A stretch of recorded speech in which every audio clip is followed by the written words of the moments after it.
Next up, we have an update from Gregoo. So what's the first thought that comes to your mind after looking at that front lat spread? So this guy can jump into an open shoe and probably do extremely well even now.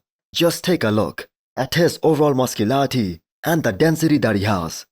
Now he doesn't have any easier time trying to make that weight cutoff for Classic.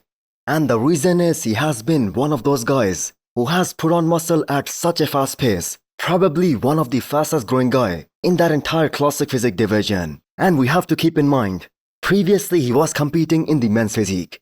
And we are looking at a guy who is gonna be in the men's open very soon. So he was another very big surprise at this year's Arnold, placing top 3, as nobody was talking about him leading into that show. And once again, the man is looking so sensational just 30 days before it's showtime. So we know his focus right now. That is on being the best Classic physique bodybuilder that he has ever been.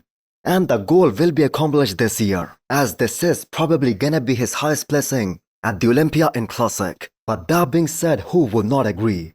The man is gonna look much better without having to restrict himself, lowering the food intake, because that is what he has to do to make the weight cutoff. So he was top 10 at the Olympia last year. And there is that talk about quote-unquote more Classic looking physiques taking over that top 10 at the Olympia this year. But that kind of shape and that kind of muscularity, it's gonna be very hard to beat.